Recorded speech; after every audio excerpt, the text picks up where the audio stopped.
contamos, es un verdadero privilegio, con la ayuda de Carlos Díaz Rosillo. Carlos Díaz Rosillo fue secretario de Defensa, exdirector de Política de la Casa Blanca, director del Adam Smith Center sobre Economía Libre, digamos sería la traducción, Economic Freedom, con sede en la Universidad Internacional de la Florida. Carlos, muchas gracias por acompañarnos. Buenas noches, Juan Manuel, un placer. Fue un éxito el programa anterior. Mucha gente me dijo que te agradeciera pues esta explicación. Tenemos una gran cantidad de público que viene de otros países con un sistema distinto. Nos parece complejo el sistema norteamericano. Es complejo, ¿no? Y es una concepción diferente de mil maneras. Es complejo, pero es un sistema fascinante que ha funcionado por más de 230 años y que ha hecho de esta la democracia más sólida del mundo. A ver, yo hoy, acompañado nuevamente de la ayuda de la pizarra, te pediría de alguna manera, ¿no? Porque vamos a ver después, como dije, cuáles son los límites y los poderes del presidente del Ejecutivo, de esa división. Pero si por favor pudieras ir a esta pizarra que has organizado y lo que va a hacer en este momento Carlos Díaz Rosillo. Yo empezaría por las encuestas, ¿te parece bien? Claro que sí.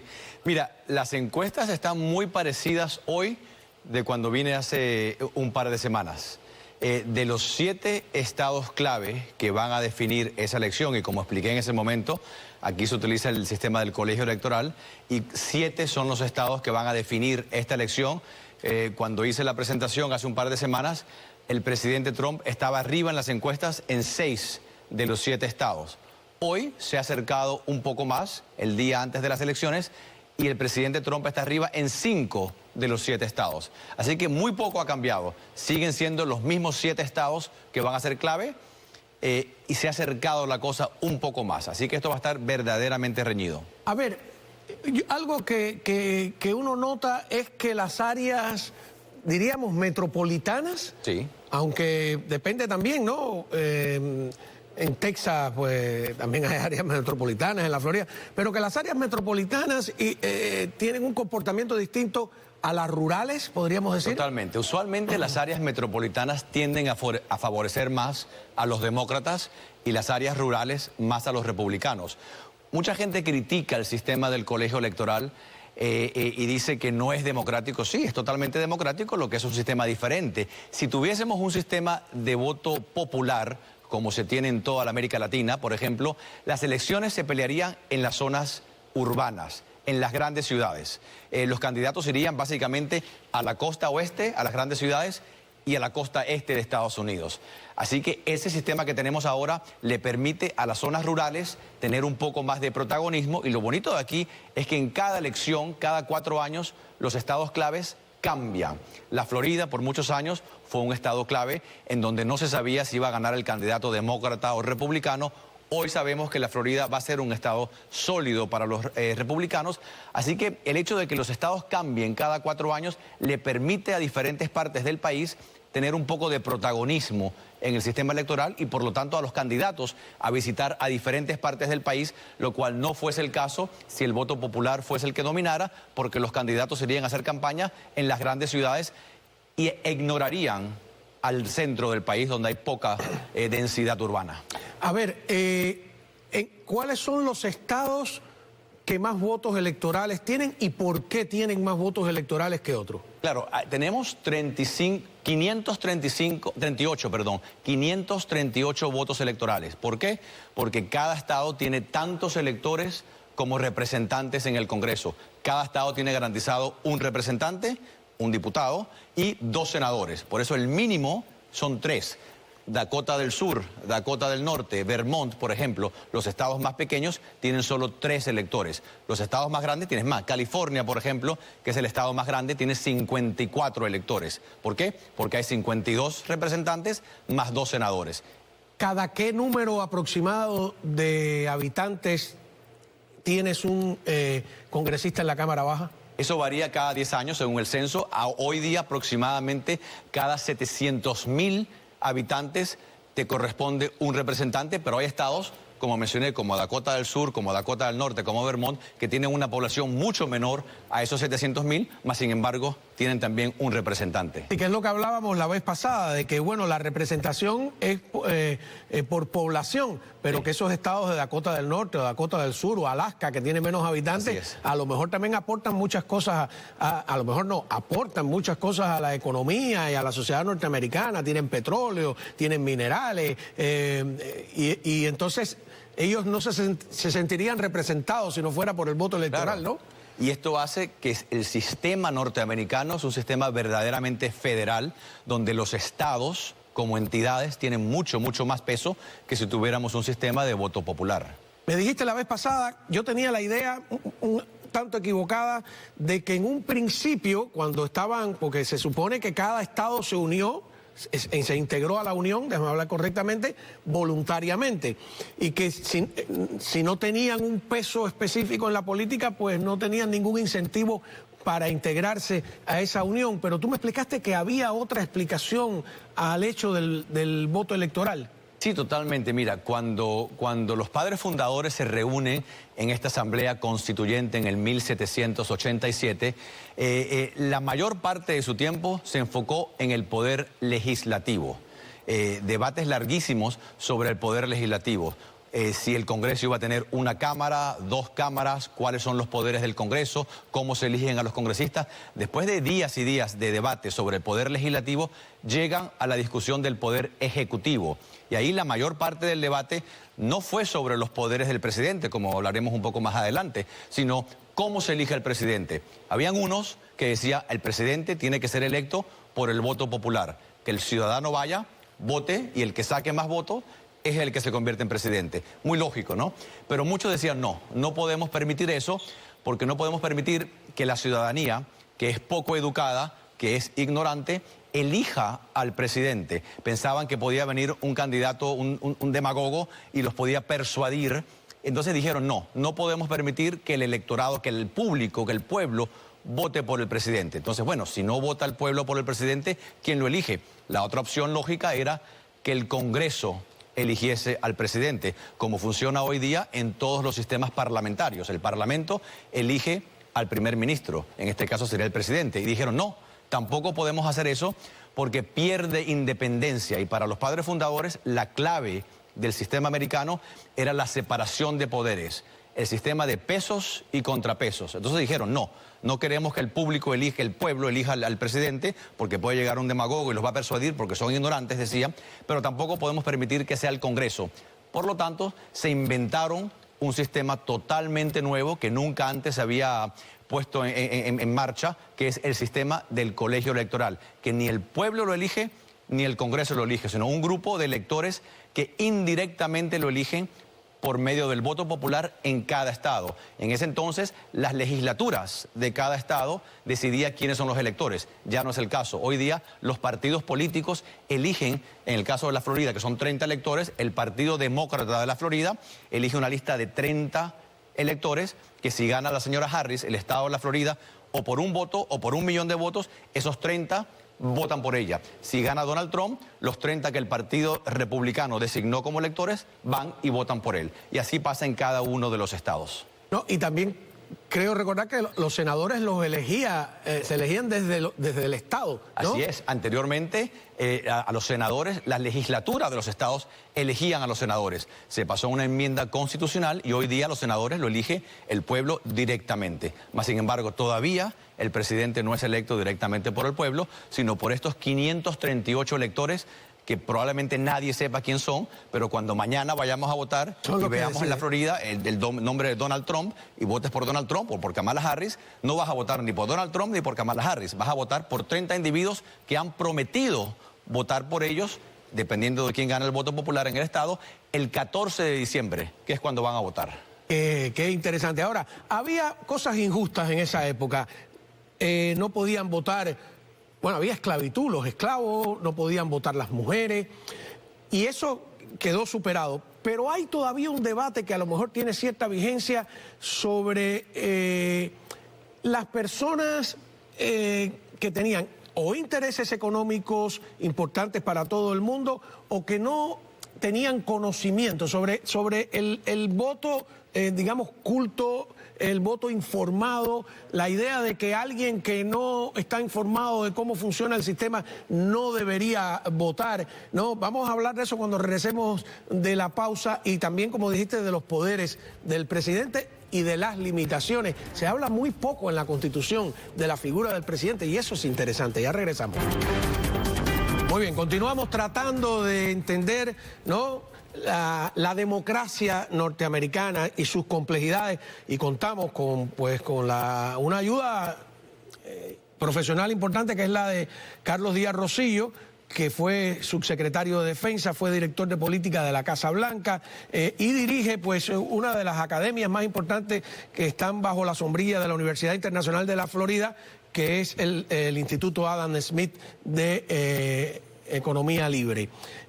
Doctor, los poderes del presidente. Sí. Decíamos que en la Constitución se habla muy poco del presidente y se dedica muchísimo a cómo va a estar constituido el Senado, la Cámara Baja, el Congreso en general.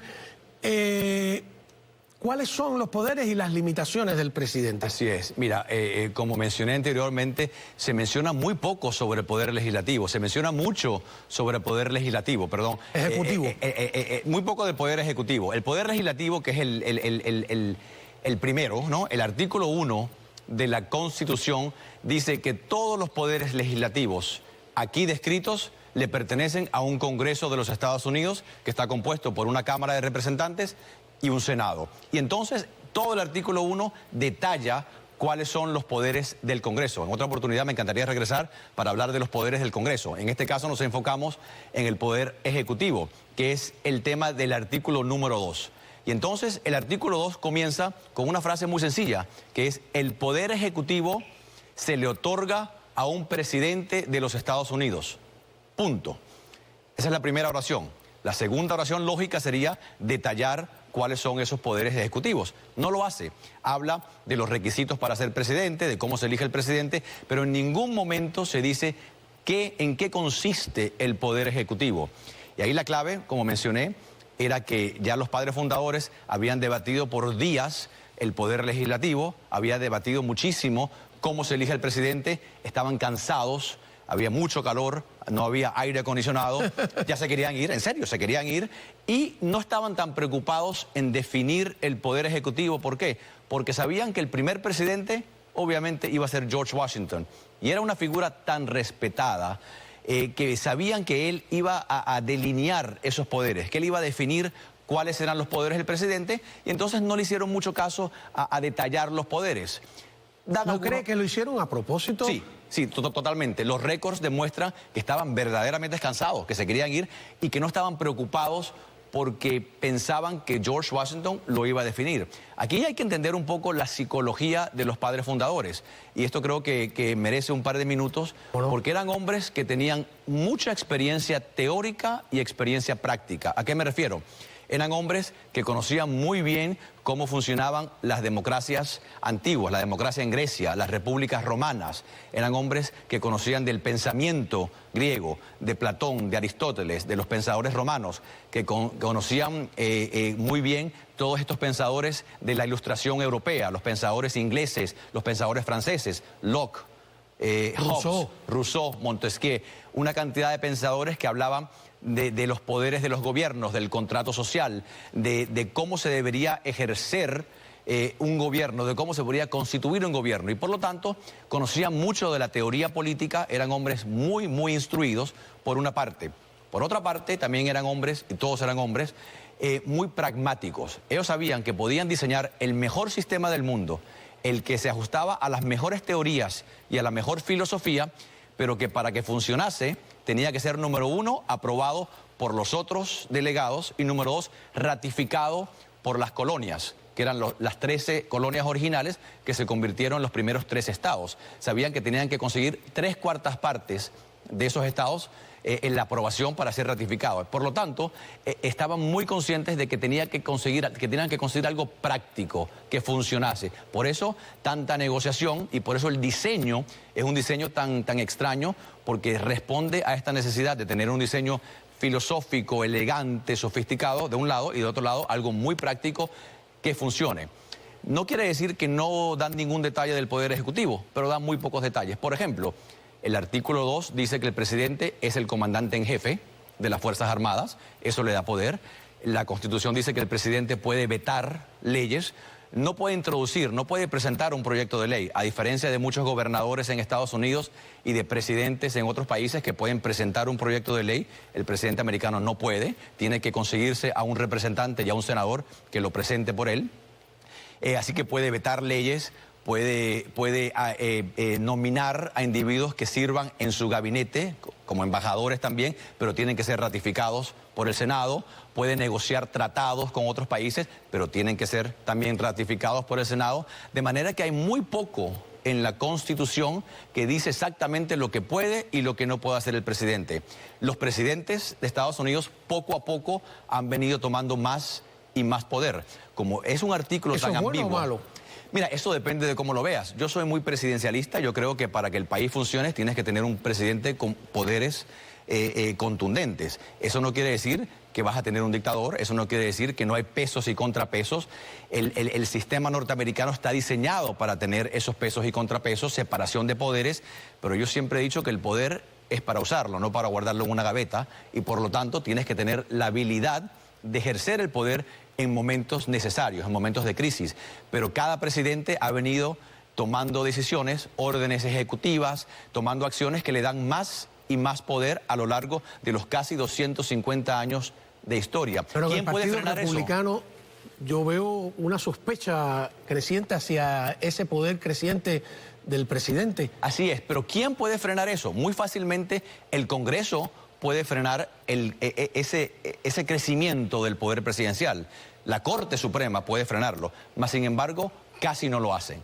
Es rara la ocasión en la que el Congreso le pone los frenos al presidente pasando una ley. ¿Por qué? Porque el Congreso puede pasar una ley, pero el presidente la veta. Entonces se requiere una amplia mayoría para pasar una ley que frene el avance del poder presidencial. La Corte Suprema puede frenar al presidente. Muchas veces lo que hace es todo lo contrario, le da más poder. Recientemente la Corte Suprema le otorgó poderes al presidente. Entonces, sí, los presidentes, de una manera muy entendible, cada vez más y más toman más poder, sobre todo ahora que Estados Unidos no es un país rural, un país agrícola como lo era hace 230 años, es una potencia mundial. Los presidentes toman más y más poder, y los que los pueden frenar, que es el Congreso y las Cortes, no lo hacen. Dos preguntas claves aquí. Los que dicen, sobre todo desde el Partido Demócrata, que ese creciente poder de la rama ejecutiva es el presidente con sus ministros, que aquí se llaman secretarios. Sí.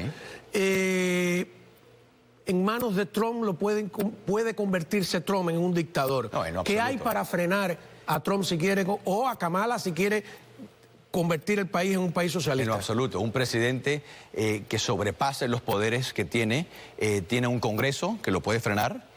Que no lo haya hecho anteriormente no quiere decir que no lo vaya a hacer, y tiene un sistema judicial presidido por una Corte Suprema que también puede poner los frenos. ¿Y si tiene la mayoría en el Congreso y en el Senado, si coinciden las tres cosas? Tiene que tener una mayoría muy amplia. En la Cámara de Representantes una mayoría de 50% es suficiente, pero en el Senado necesita 60%. Y no hay ningún escenario, nadie te va a decir que pase lo que pase mañana, ningún partido va a llegar a 60 senadores. Así que ese escenario de una dictadura es total y absolutamente falso, porque el sistema norteamericano está diseñado más para que haya pesos y contrapesos que para que ningún poder se pueda salir por la suya. Ahora también tenemos que entender esos poderes que tiene el presidente, que no están detallados en la Constitución, se pueden dividir en tres áreas, ¿no?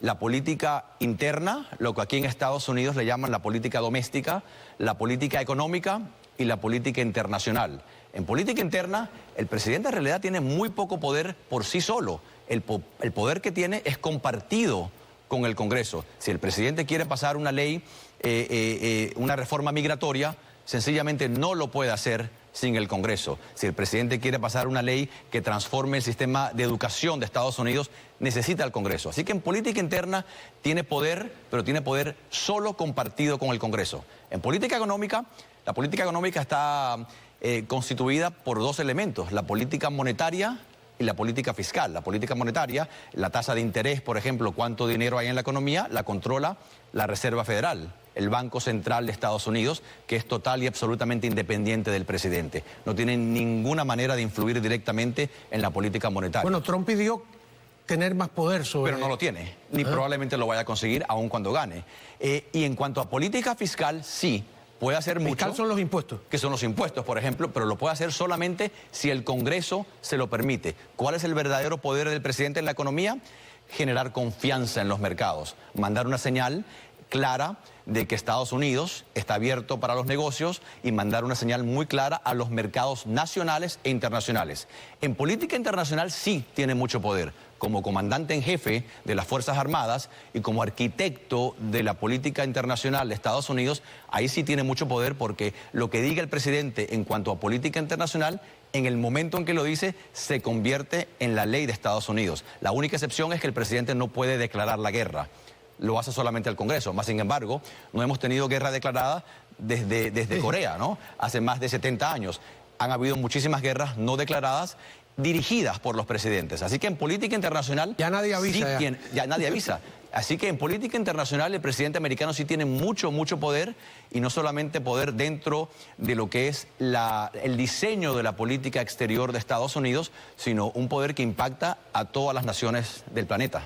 Qué bien. Te invito a que, muy bien, voy a volver loco hoy aquí al profesor Carlos Díaz Rosillo. Tengo tantas preguntas, que son las preguntas también,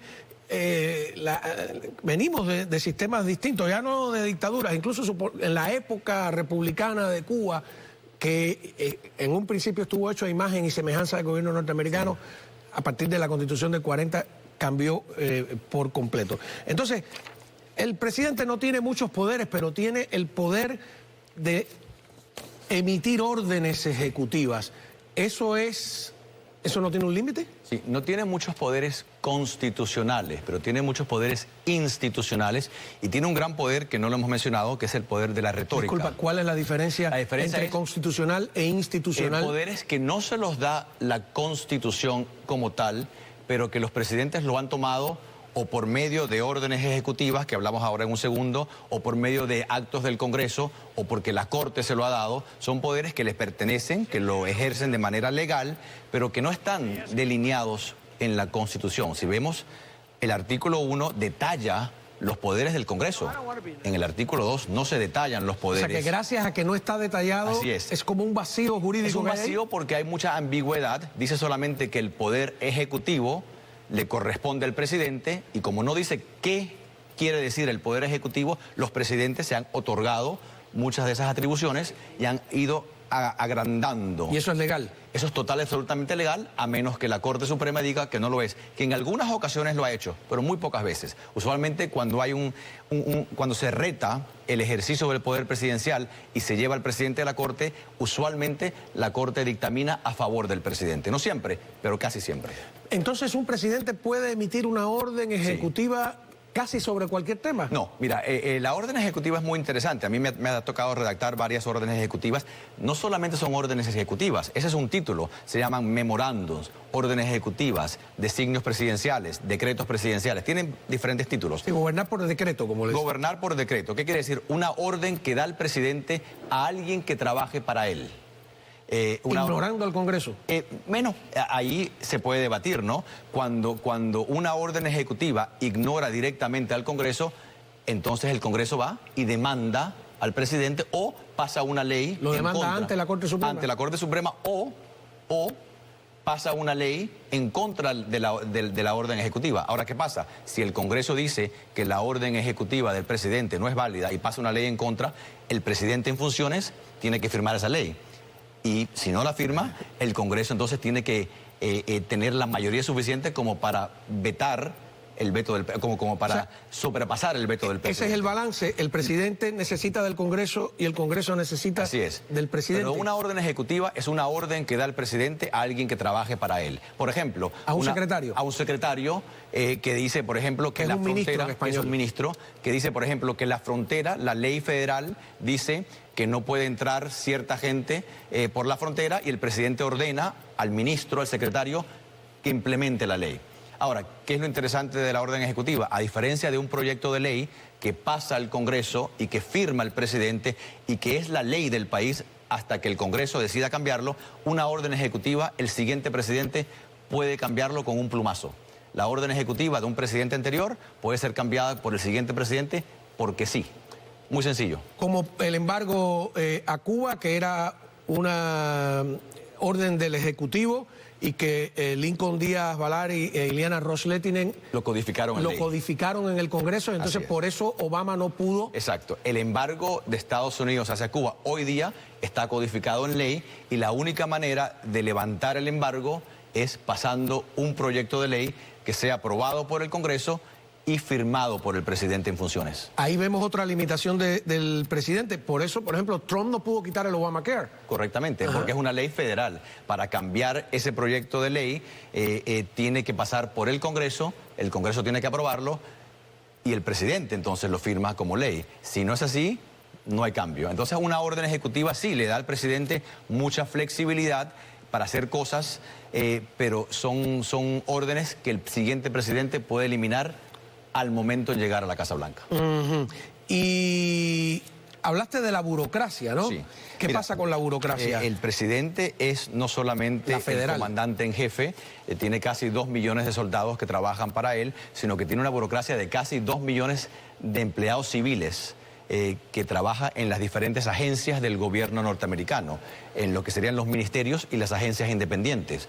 Y ahí hay mucho poder porque si bien las agencias no pueden pasar proyectos de ley, no son el poder legislativo, pueden pasar regulaciones que tienen el efecto de proyectos de ley. La CIA, el FBI, el Ejército no pueden darse sus propias leyes. No se dan sus propias leyes, pero pueden implementar regulaciones. Por ejemplo, la Agencia del Medio Ambiente, en inglés se conoce como EPA, Environmental Protection Agency, interpreta la ley y dice cuáles son los estándares para que las empresas no contaminen al aire. Y te dicen exactamente cuál es la cantidad de contaminantes que puede haber en el agua, en el aire, en todo lo que consumimos. Entonces hay mucho poder ahí porque las agencias federales tienen el poder de regular la actividad comercial que nos afecta a todos nosotros y muchos dicen que eso es muy peligroso porque tenemos a un grupo de casi 2 millones de burócratas, de servidores públicos que no son electos por absolutamente nadie, pero que tienen el poder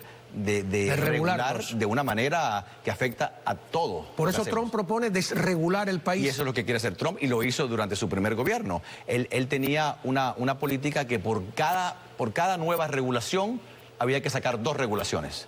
Y en un momento, en su primer año... Porque llegan a paralizarnos, totalmente. ¿no? Está todo prohibido. En un momento, en su primer año, por cada nueva regulación, quitó a 17 regulaciones. Y ahí el presidente tiene mucho poder si pone en los cargos federales a la gente adecuada, gente que siga su misma línea. Que entienda de alguna manera. Ahora, ¿cuánto cuesta esta burocracia? Porque cuando hablamos, Estados Unidos tiene 3 trillones...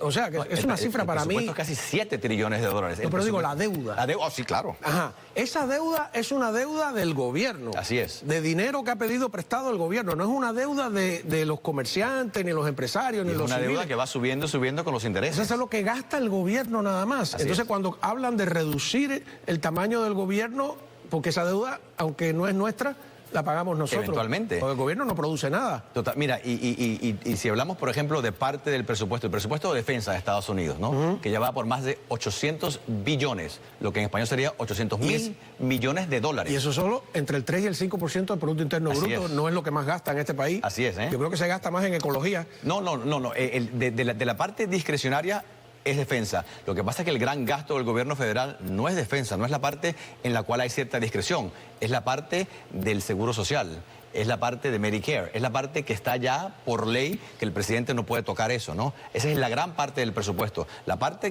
donde hay discreción, donde el Congreso y el presidente se ponen a debatir, en realidad es una parte mínima. El gran gasto del gobierno federal es en Medicare, en Medicaid y en seguro social. Que no había seguro social, ¿no? Y el debate cuando Roosevelt introduce el seguro social era ¿quién es el gobierno para obligarme a mí a ahorrar? Y dijeron, bueno, tenía lógica, cuando llegas a viejo y no tengas cómo mantenerte, vamos a tener que mantenerte, etcétera. Y acordaron que no podía ser usado como un impuesto. Así es. Es decir, que no podían coger el dinero que te quitaban a ti para dárselo a otro. Y preguntaron cosas como ¿qué pasa con los intereses de 30 años? ¿Qué pasa cuando me muera y ese dinero a mis hijos, etcétera? Fue Kennedy y Johnson después quien cuando pues saca dinero del Social Security para el Medicaid. Así es. Y también para otras ayudas de carácter a las personas desvalidas, etcétera. Todavía cuando acusan a Ted Cruz, por ejemplo, al propio Trump de querer acabar con esos servicios sociales, en el fondo es que esos servicios sociales, piensan ellos, podrían acabar con el Social Security. Claro. Porque es una gastadera de dinero. Mira, de nuestro dinero. Eso es algo que se le acusa mucho a los republicanos, ¿no? De que quieren eliminar el seguro social, de que quieren eliminar Medicare y Medicaid. Es totalmente falso. No solamente no lo quieren hacer, no lo pueden hacer, aunque quieran.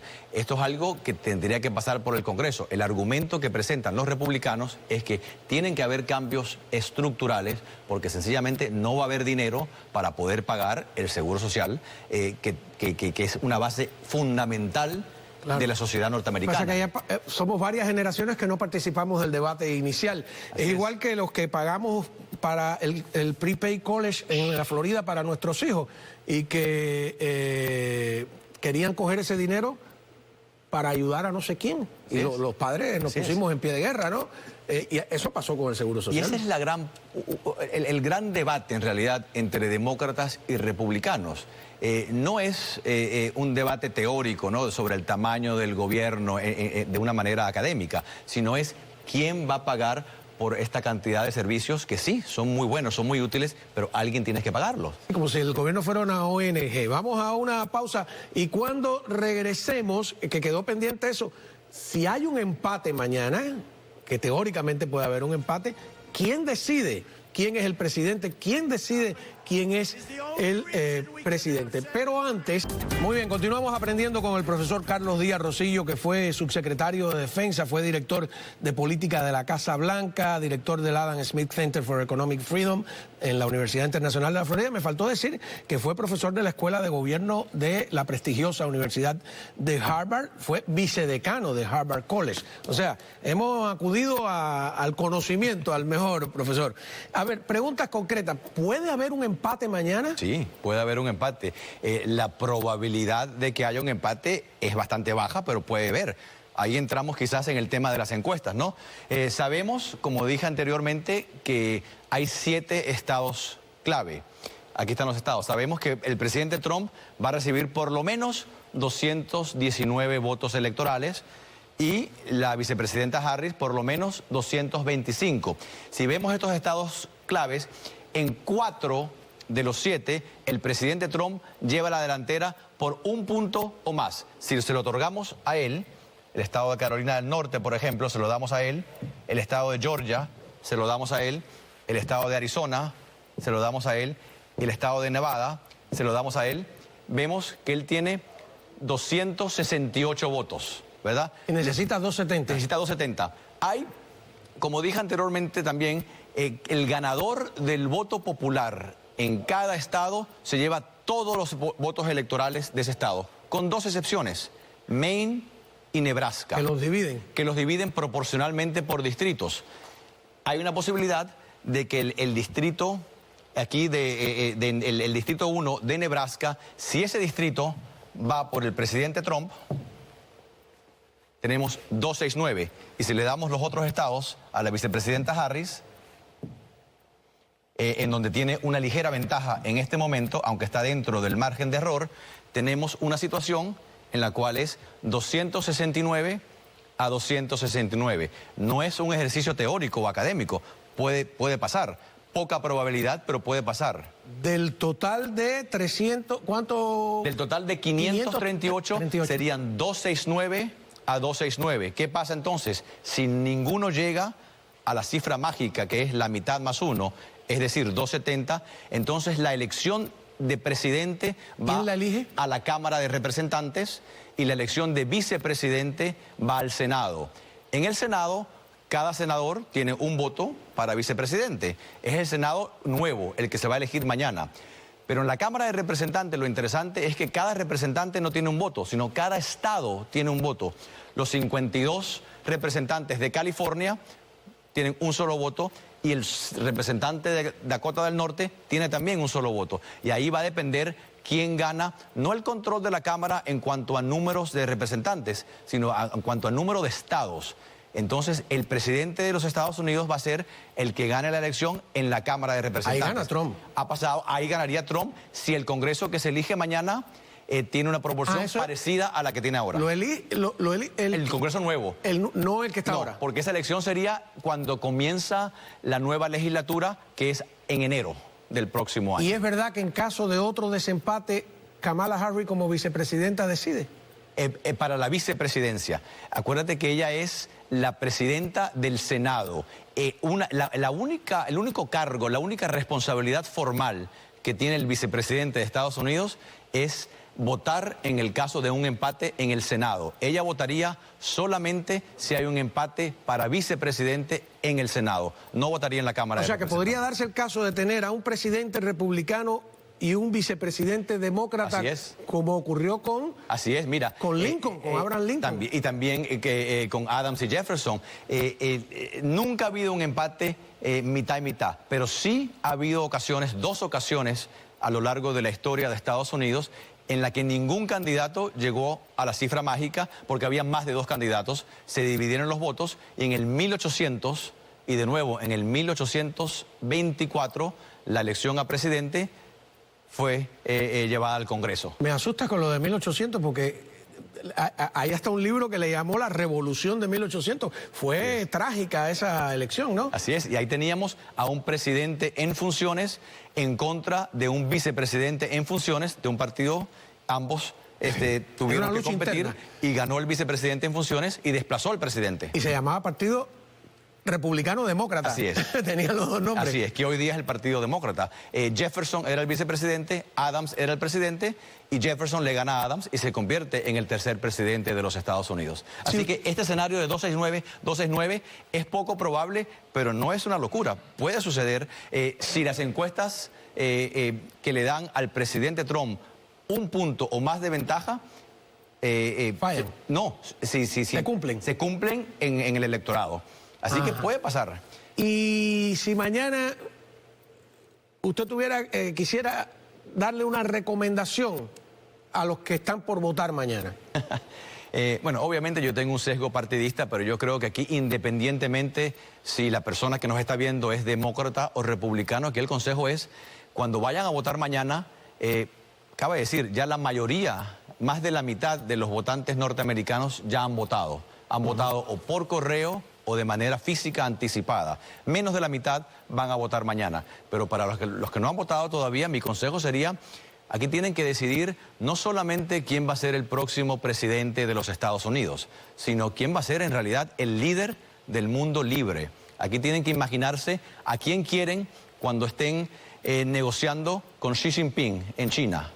¿A qué tipo de candidato quieren en la Casa Blanca? ¿A qué tipo de presidente quieren en la oficina oval, sentado en el escritorio del presidente, negociando con Xi Jinping o con Vladimir Putin para que acabe esta guerra con Ucrania? ¿A quién quieren negociando con los ayatolás en Irán o con el líder de Corea del Norte o con los muchos enemigos que tiene Estados Unidos por todo el mundo y aquí en el hemisferio, sea Díaz-Canel, sea Maduro, sea Ortega? ¿Qué tipo de presidente quieren en la Casa Blanca? ¿Qué tipo de proyección, qué tipo de fuerza quieren en el que va a ser no solamente el próximo presidente de Estados Unidos, sino indiscutiblemente el líder del mundo libre? A ver, una decisión compleja.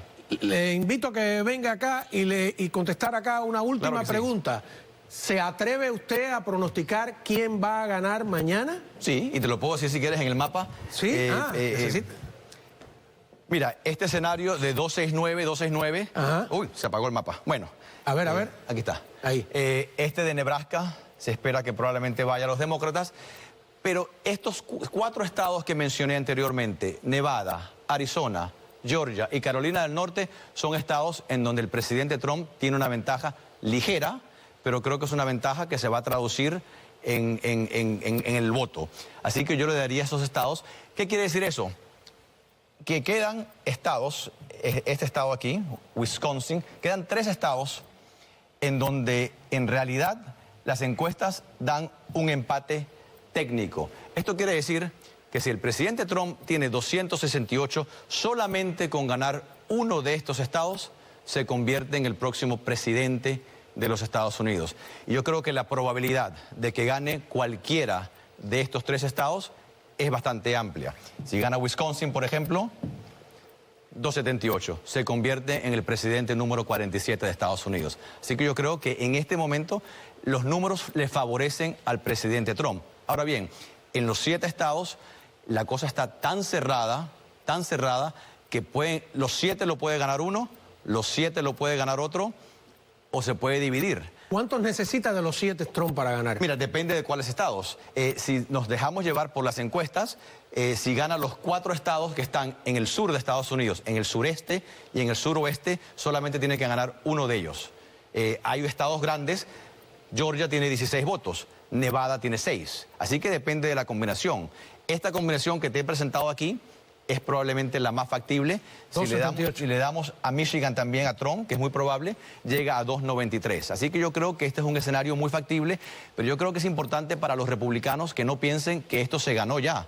Todavía falta muchos millones de votos que se van a emitir mañana. Aquí no gana nadie hasta que se cuente el último voto y probablemente no sepamos quién va a ser el ganador hasta tarde en la noche. Si, por ejemplo, aquí mira, una cosa muy interesante. ¿Cuándo vamos a saber quién va a ganar la presidencia? Hay quien dice que hasta el sábado. Puede ser. Este es un mapa, fíjate, muy interesante, que dice, basado en la elección de medio tiempo de hace 2 años, cuándo se empezó a saber los resultados. Una elección presidencial obviamente es más compleja, quizás tarde más, pero si utilizamos esta herramienta como una guía, nos damos cuenta, por ejemplo, que a las 9 de la noche de mañana, pongamos más temprano todavía, a las 8 de la noche de mañana, solamente va a haber un estado que va a reportar una mayoría de los votos, que es el estado de la Florida. Ya a las 8 de la noche de mañana vamos a saber quién ganó la Florida, casi 100%. Veamos, otra vez se borró, veamos las 9 de la noche, mañana. Ya a las 9 de la noche vamos a tener una buena idea de cómo van las cosas en 2 de los estados claves, Carolina del Norte y Georgia. Si a las 9 de la noche mañana Carolina del Norte y Georgia presentan un resultado bastante cerrado, tipo 50-50, la cosa va para largo y probablemente no vamos a saber mañana quién ganó. Si por el contrario, a las 9 de la noche, cuando empiecen a llegar los resultados de Carolina del Norte y de Georgia, los 2 estados bisagras que reportan temprano, si uno de los 2 candidatos está ganando por mucho a las 9, yo creo que mañana mismo vamos a saber. Eso es a las 9. Si llegamos a las 11 de la noche, por ejemplo, vemos que muchísimos estados ya van a empezar a reportar. Así que yo me voy a fijar en 2 estados clave mañana, Georgia y Carolina del Norte, porque son 2 estados que van a reportar relativamente rápido. ¿Por qué digo eso? Porque hay otros estados en donde los votos que se emiten por correo no se pueden empezar a contar hasta después de que acabe la elección. Y eso tarda días en contarse porque empiezan a abrir los sobres. Pero se puede tener un resultado sin eso. Se pueden ver, pero si la cosa está 50-50, esos resultados son muy importantes para saber. Ahora, si un candidato está ganando por mucho, podemos proyectar que eso se va a mantener. Lo que sí sabemos es lo que se le denomina como el espejismo rojo, que es usualmente los votantes republicanos votan más el día de las elecciones y los votantes demócratas votan más por correo. Entonces, por eso sucede que la noche de las elecciones al candidato republicano tiende a irle muy bien porque los votos de ese día se cuentan inmediatamente y los votos por correo se tardan horas o días en contar. Entonces los demócratas van alcanzando a medida que pasa el tiempo. Pero yo creo que ya a las 9 de la noche, si Georgia y Carolina del Norte arrojan resultados que favorecen a un candidato o al otro, por mucho, sabremos mañana. Si la cosa está reñida en esos 2 estados a las 9 de la noche, creo que van a ser muchas horas antes de que sepamos quién va a ser el presidente 47. ¿Nos vemos mañana? ¿Cómo? ¿Nos vemos mañana aquí? Yo mañana no voy a estar aquí. No me diga eso. No voy a estar aquí. No lo voy a preguntar dónde está, ¿no? Bueno, pero lo voy a perseguir en cualquier lugar que esté. Muchísimas gracias de verdad por habernos ayudado a entender el sistema y por sus pronósticos. Cuando regresemos...